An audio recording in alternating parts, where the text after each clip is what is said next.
Good afternoon, Wrestling Inc. Welcome back to the Wrestling Inc. Daily. It's me, your managing editor of WrestlingInc.com, Nick Hausman, joined here on this Wednesday by a very special friend. He's not Brian Wool, B-Wo, out in Hollywood, doing Hollywood things here today.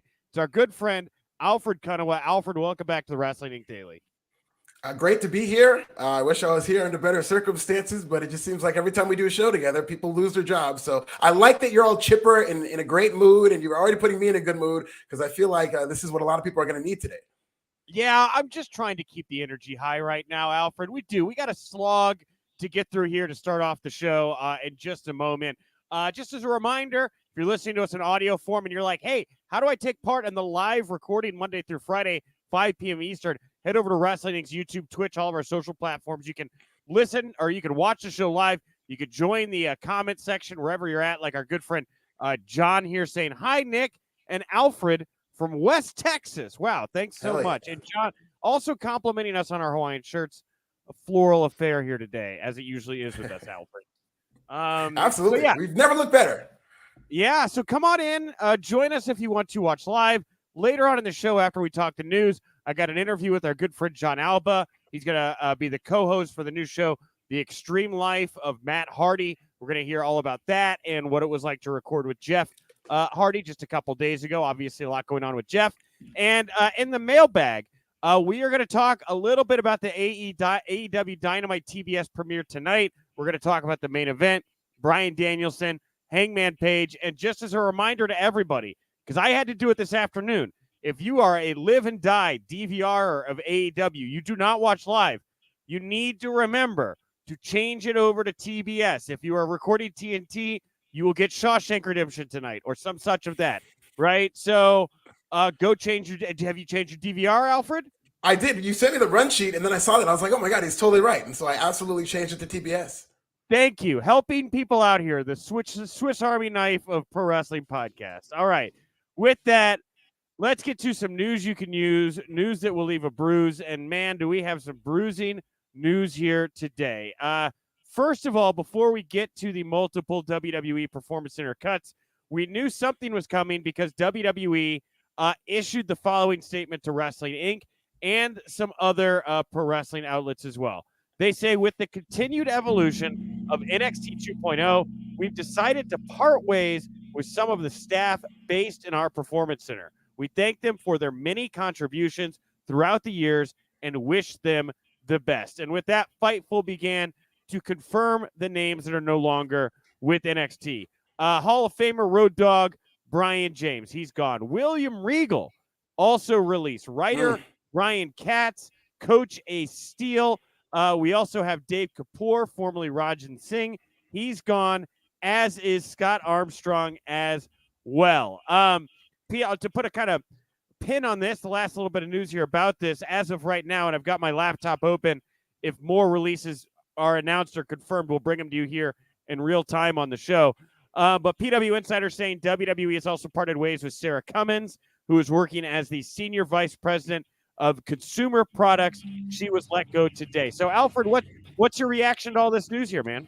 Huge news. And for people like us who follow every aspect of WWE, even though these are quote unquote front office cuts, all of these are very, very big names. And I think even hardcore fans who follow wrestling are going to know that names like BG James, like William Regal, people who were working on WWE PC had a big influence, or like the bedrock of that last generation of NXT 1.0, including Ryan Katz, who was once, right there with Hunter Hearst Helmsley at Triple H in terms of two of the people who had a big influence on NXT and did a great job writing for that show. So the fact that these names are gone is more of what I think a lot of people have been suspicious of WWE going on to obviously a new era, but also WWE setting up for a sale in terms of cutting down and cutting all the fat and trying to make it so that it's perfectly available to be sold if that is the case. And also, you got to pay attention to the timing. I mean, we are in early January. WWE could have really saved itself a lot of words with that statement by saying, fourth quarter 2021 has just ended. It's time to make our quarterly cuts because that's what's going to be happening. It's almost like clockwork at the end of every quarter. And unfortunately, I anticipate much more cuts as they get closer to the earnings presentation, which is probably going to be sometime later on this month. But every 3 months when the quarter ends, you're going to be expecting these cuts because it lines up with when Wall Street comes out with that new number. And when they have the earnings report, that has the biggest influence on the Wall Street stock price. So unfortunately, this is a necessary evil that WWE feels like it needs to happen. But these are the two stories about NXT moving on to another era and WWE being sold. We're seeing it right here all in one. Well, since you're talking about the sale aspect of it, I will throw this in. Freddie Prinze Jr., man, right? 90s heartthrob. Yeah. Freddie Prinze Jr. briefly worked with WWE as a writer. He's got a podcast now. He decided to throw this out there today. Got a lot of attention. He says, I was talking to a dude who was interviewing to be their COO or they wanted to interview. They ended up going with Nick Khan. He had passed, but he wanted to talk to me about the company. So we were just talking about the brand and all this. And he goes, yeah, they wanted us to buy the whole product. He's an exec at Fox. He goes, they wanted us to buy the whole brand, but the number they wanted wasn't a number we were going to pay. So we licensed SmackDown instead. The first real concrete proof to the smoke that there is some fire that WWE has, at least in some form, according to Freddie Prinze Jr., attempted to outright sell the entire company to an entity like Fox. Yeah, and Freddie Prinze Jr. is somebody who was in the WWE system, had a couple of stints, was one of the higher up writers, somebody who worked closely with Triple H. I have no reason to believe that he's just making this up or working. I know he has a new podcast and whatnot, but I consider him to be a pretty solid source on matters like this. And it really doesn't surprise me that there was some type of offer made. I think the worst kept secret in all pro wrestling is that WWE is on the market. They've even issued a denial with Vince McMahon and Nick Khan always saying we're open for business, which is just them saying, yeah, if the right offer came along. But if you read the tea leaves, this is clearly a company that is setting up to be sold. And I think we're all going to know about this time next year, 2023, when it's time to negotiate that new content deal. Does NBCU make an offer? Does Fox come in and make an offer to buy the whole thing outright? NBCU, you would think, is in the lead, but Fox can throw up a bigger number and maybe take it from NBCU. But that's something that we're going to have to pay attention to. Hey, and I don't rule out a Disney either. Yeah. I mean, you look at these, where Disney is with like their OTT platform that they finally got up and running in the past year.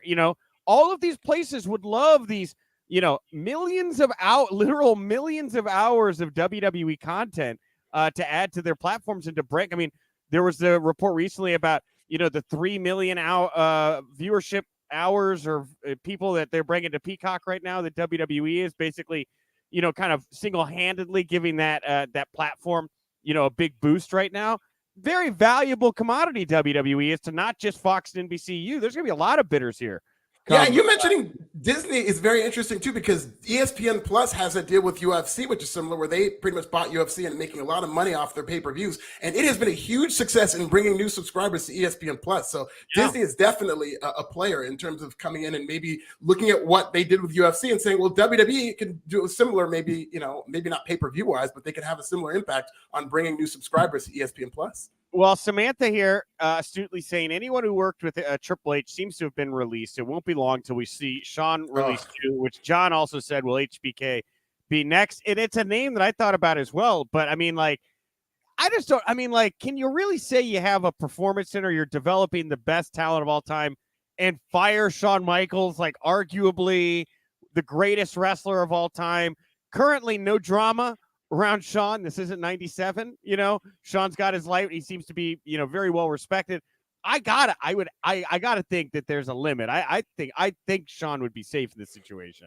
I would think so too. I think it would be kind of messy to outright fire Shawn Michaels. If this is a budget thing, I could see them maybe moving him to another department, maybe a soft demotion or whatnot. But for them to fire Shawn Michaels, to me, would be a line in the sand. And it would be tantamount to firing Triple H, really. It's like almost like you're taking his heart out. And, if I'm Triple H and my best buddy is fired like that, amid him really in the public eye getting castrated in some forms in terms of being the old owner of NXT, I might have half a mind to leave WWE. But who knows if that would ever happen. It seems like that's a step too far for Hunter, and he's out there a little bit. He's promoting the NIL program right now, and he's talking about how great it is, WWE's getting in, helping college athletes make money, starting those inroads earlier. But the whole WWE Performance Center developmental program, whatever you want to call it, it's all about to change dramatically. And like, of course, the big one for me here is William Regal. Now, and I mean, look, Ryan Katz was very integral to the storytelling of the past many years as well in NXT, highs and lows, obviously a big loss as well. Ace Steel, he trained Punk and Bryan, great trainer, I get that. But with Regal was the one that was the most visibly out there scouting and really kind of taking on what the future of the NXT brand is going to look like. I had a kind of interesting Regal story in 2021. So I'll take it back 3 years. I think it was 3 or 4 years ago when they did Bloodsport in Dallas. And I wound up sitting in the balcony, and it was like Moxley was there with a friend of mine, and Regal was there. And it was just like the 4 or 5 of us in this little booth sitting down watching Bloodsport. Very, very cool thing. And I remembered at the time, like watching Regal and watching him taking in Karrion Kross and Timothy Thatcher and these guys that weren't in that system yet and being like, this is his style, right? So then you start to see Kross and Thatcher and some more of these like Ruiz, Arturo Ruiz, more kind of this Diamond Mine influence. These shooters coming in, and you start to see the fight pit, right, with Riddle and stuff. You're like, yeah, this is the direction they're going. Then I flash forward to 2021 where I go to Vegas. I cover the WWE training camp they did in Vegas, and William Regal's there. And I decide to tell him that story, Alfred. I'm like, I don't know if you remember me, but we sat in the balcony and watched Bloodsport, and I thought it was really cool, and it's great to see that you saw that, and it brought that to NXT. And he's like, yeah, it's awesome, isn't it? I was like, yeah, it was great. And he kind of like waved, and he like walked away, and I was like, what a great moment. Now he's gone. It's that direction that I love so much, that it was obvious that Hunter really loved so much, and obviously Regal was really kind of pushing that direction as well, because that's his style too. He's always a shoot grappler, I'm interested to see what the new focus, like if it's not going to be about tough men brawling and grappling in dark warehouses, which is really what I think is the essence of what the Black and Gold brand was. I wonder what kind of style, if they do have a style, they gravitate towards now. I don't know if that resonates in any way, or if that was just a bunch of long-winded nothing. No, it definitely resonates, and it's a very valid question. And I think to answer that style, it's going to sound general, but it's going to be the WWE style. And that's one of my concerns. I'm actually a proponent of the NIL program in that it's going to bring in some new blood into the wrestling business, where hopefully once they do, it's not going to be pretty at first. Okay, we're going to get a lot of green people. I understand that early on, it's probably going to be pretty ugly, but at the end of the day, these are elite athletes. They're not just taking bums off the streets to train them how to wrestle. So the thinking is that they're going to catch on faster. And this is of the mold of a Brock Lesnar, a Kurt Angle, a Shelton Benjamin, a Bianca Belair. Some of the greatest athletes to ever come into wrestling and do it better than anybody have been of that mold. So I think this is hopefully going to work out. My concern is that it's going to be very monotonous in the style of wrestling we see. Like you said, there's not going to be as much shooters. There's not going to be as much eclectic wrestling styles. It's all going to be under the same coach. And I think that's a mistake. You're not necessarily playing to any one person's strength. You're giving everybody the same playbook. So it's going to make the matches a lot more monotonous. And that would be my concern. And I think you're right about that, Alfred. I think we are going to see, because you're right. It's not like Vince is trying to hide what he's doing right now. It's been very upfront. We're training people now to be ready for the main roster. And Hunter's over here hiring these guys that I'm never going to use, doing a style that I hate, and it is time to burn it all down to the ground and get back to what Vince McMahon, likes to do, which is that style with a different kind of looking, feeling, sized individual, right? I mean, we're seeing a complete rejection, really, in every way of what NXT used to stand for, right? Absolutely, and I think that's a mistake. Two things can be true. As much as I do like this NIL program and the idea behind it, I don't think it's a good idea to tear everything else down, because professional wrestling is at its best when it's a variety show. I'm a fan of the SNL, the Muppets, and pro wrestling, and they're all pretty much the same show in that they give you something for everybody. There's different types of comedy in SNL for everybody. There's different types of Muppets for everybody, and there's different types of wrestlers for everybody. But the more they tear it all down, the more it's going to be Vince's type, and I don't think that's going to work in connecting with today's audience. All right, now here's the thing. So having said all of this, and by the way, let me check the thing here real fast. I don't see any other news about releases here today. So I guess we'll check back in that here in just a second. With everything that we just went into there. Oh, wait, no, never mind. Uh-oh. We have George Carroll has been let go. He was actually just brought on about a year or so ago in a creative department. George is a great guy. Oh, you know George. That sucks. Oh, yeah, George is a really good guy. He worked with, I believe, MLW for a while. He'll probably wind up back in MLW, would be my guess. But he's a really smart, nice guy. Wow. All right. Anyway, that sucks. Sorry, George. So with all of that out of the way, right, we kind of set that we paint this scene here. All this said, I thought NXT New Year's Eve last night of the NXT 2.0 era was actually probably one of their best shows, Alfred. I mean, there really wasn't a whole lot, in my opinion, to dislike about last night's show. I'll start there. I don't know if you agree with me or not. Yeah, no, I thought it was aggressively average, I will say, and just comparing aggressively average. Yeah, I do.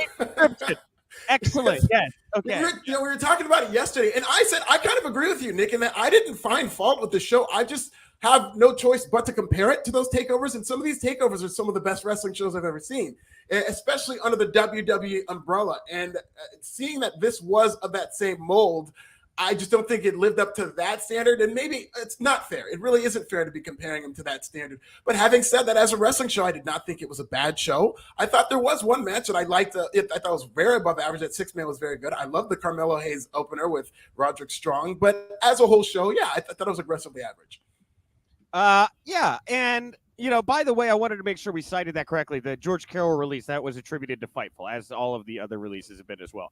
I think aggressively average is a good way to describe that show because, yeah, while I didn't hate anything, I didn't love anything, right? Mm-hmm. And of course, the big statement piece that really nails home that NXT Black and Gold is dead. Braun Breaker comes out before the match with Ciampa. There's a giant styrofoam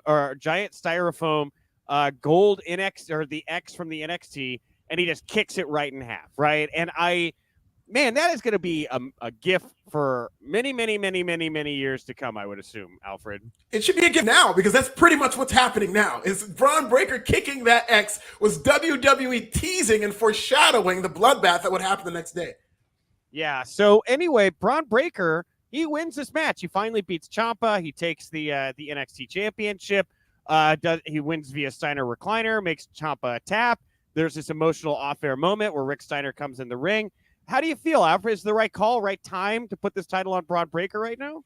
Well, it's the right call, but it's not the right time. The right time was about 3 or 4 months ago when they had the first match between Braun Breaker and Tommaso Ciampa, because when NXT 2.0 was starting, the story was, okay, the new generation is going to take over from the old generation. And I get telling that story of Braun Breaker chasing, but I just felt that they were already in the direction of a new show, NXT 2.0. So right then and there, I really think they should have put Braun Breaker over. But now that they've done it here, I think he's going to be fine. I think he's somebody who WWE is high on, not only in NXT, but on the main roster too.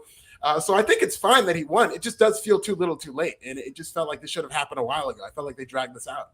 Yeah, I agree. It did happen a little late. I also kind of wonder, though, what would you have done if you'd have put the title on Braun right away? Sure. I mean, you could have gone into War Games and, I guess, done the schmaz and found somebody on the other side of it. The thing is, for the highs that I enjoyed the show with, I genuinely felt bad for Tommaso Ciampa. After that match, I'm looking at this guy and I'm like, this may not be a world long for you. Same for Roderick Strong, who just probably passed on an AEW deal to stick around and put his faith in this Diamond Mine deal where they told him he was going to be a star. I'm a little nervous for Roderick Strong right now. I felt bad for the people that I've become loyal to watching NXT. Right. And, I hate speculating about people's jobs and stuff like that, but that is the time we're in. And I even said last time when I was talking to Glenn Rubenstein that every 3 months popped into my mind when Tommaso Ciampa lost.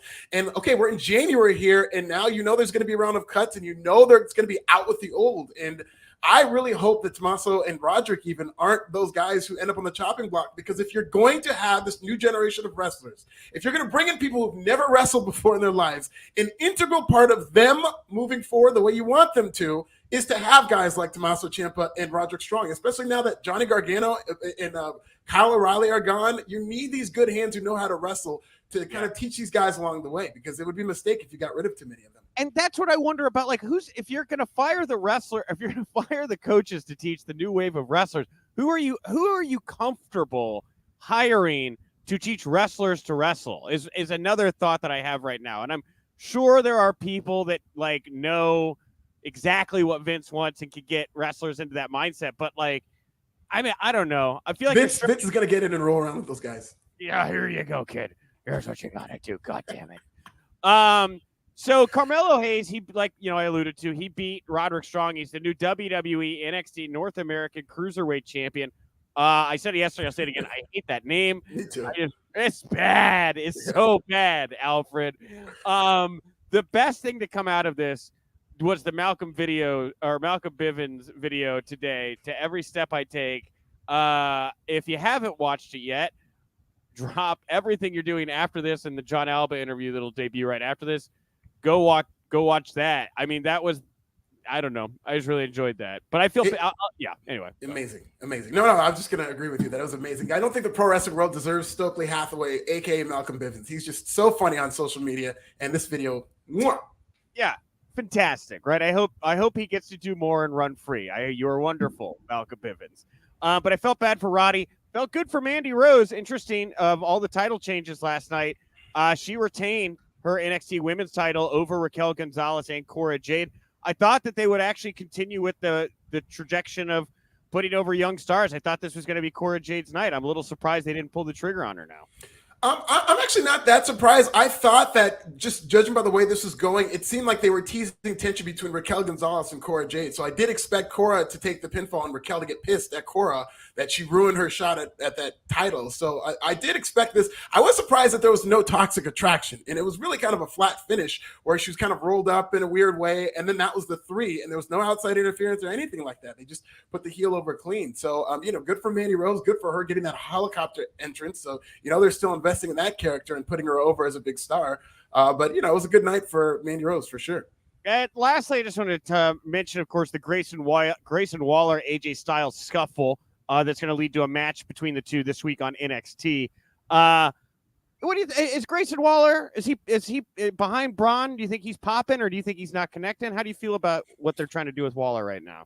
I think they're doing a good job of putting him in this position. They've done everything right with Grayson Waller in terms of giving him the heat, of getting Johnny Gargano out of there, and the people chanting "Piece of S" at him. And then now he's feuding with AJ Styles, so they're doing everything right. I'm not 100% convinced that he's that guy and that he's ready for this moment yet. But he looks the part. He's cutting good promos. I don't think he's particularly bad in the ring. He's just fine, and I'm sure he's going to have a good match with AJ Styles.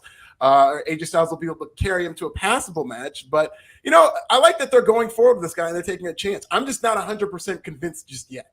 Well, and AJ Styles, Riddle, both on this show last night, right? I mean, is this part of the new Vince McMahon model? Is you're going to get 1 or 2 main roster guys kind of floating in and out of the NXT product right now to, maybe smarten up these green recruits to what it's like to work, with a main roster talent, learn from them. I mean, it's something we all wanted with Hunter's NXT. And now that it's not Hunter's NXT now, Vince is throwing that into the mix. I think that's also really interesting, It should be part of the new model, if nothing else, because at the end of the day, NXT is still a television show. And these numbers, without these big stars on them, have not been good. And they last week did a pretty good number. And I think they're going to have good momentum this week with a TV special and 2 main roster stars on there. It should be part of a model to have main roster guys on NXT, if nothing else, to sustain a passable TV rating. Because if they continue to dip below 500,000 and whatnot, they might not have an NXT on TV to showcase his talent.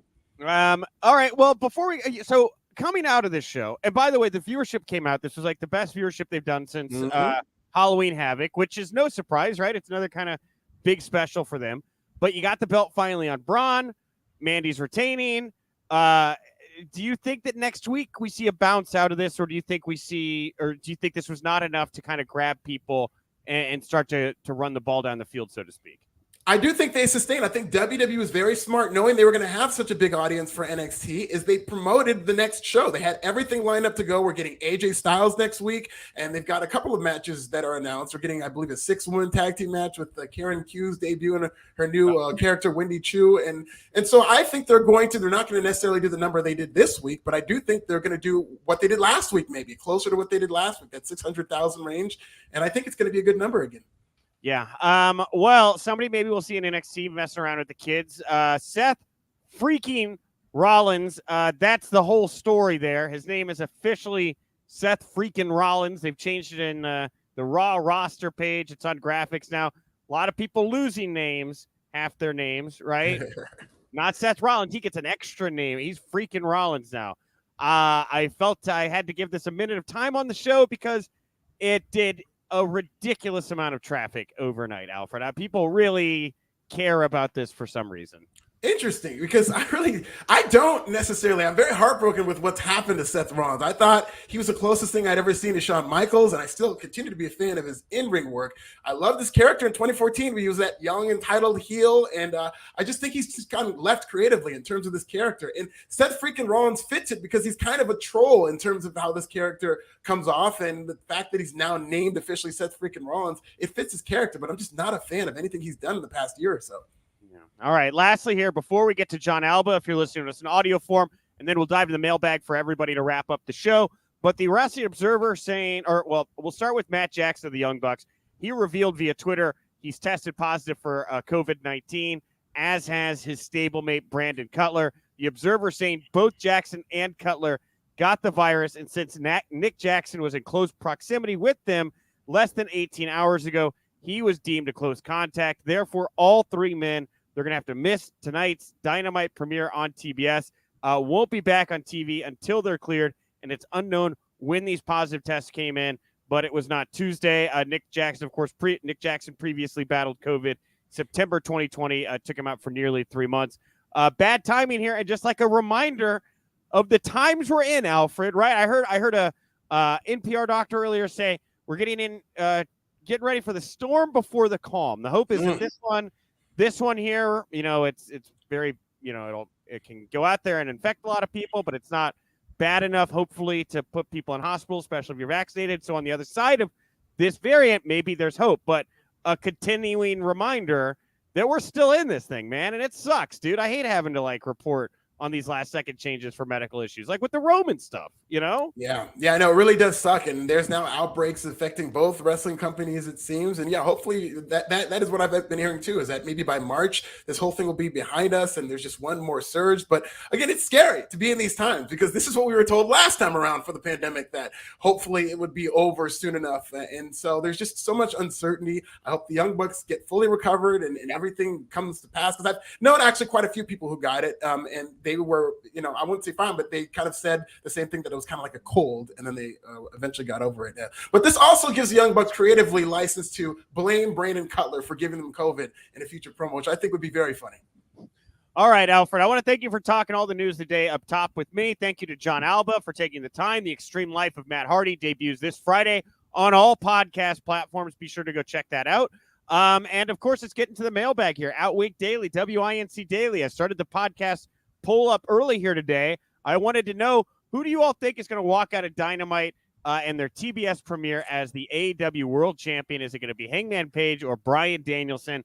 240-plus votes here, 67.7 to Hangman Page, 32.4 to Bryan Danielson. So about a 2-to-1 split in favor of Page. What's your gut say here, Alfred? My gut says Page. My gut says they go about 50-something minutes, and they go right up until the time limit, and Page pulls it out. Okay. I'm leaning Danielson. I just think it's you got to just bow down to the greatest, when you're in the presence of them. And there is nobody better right now in all of professional wrestling than Bryan Danielson. And it is no fault of Page's that Danielson decided to come in and sign right after this guy had won the title and all that. But I don't know. There's nobody else. I mean, look, Page is great, but I don't think you can tell the same stories with him or get the same mainstream attention you can with him as opposed to Bryan Danielson, Very tempting from a rating standpoint to put the belt on Bryan Danielson. I will say that. Yeah. All right. Well, that's going to bring us to the end of the show here today. I want to thank everybody again for tuning in. Jump to the comment section. Very, very lively show here tonight or today or afternoon, whatever it may be. I'll be back tomorrow. I'm going to be joined by Paul Pratt, a.k.a. Pollo Del Mar.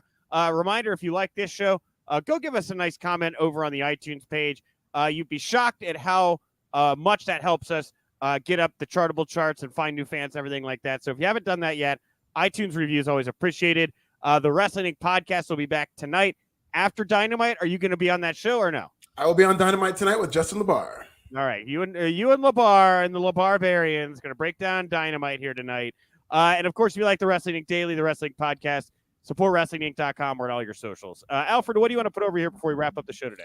At This Is Nasty on Twitter, YouTube Pro Wrestling Bits, and I will have some information on the releases here. I'll just be covering it for Forbes. It looks like I'm going to have to work late tonight. Yeah. All right, everybody. I'm at Nick_Hausman over on Twitter. Thanks so much for tuning in. I will talk to you tomorrow. And remember, if you winked, you didn't miss it.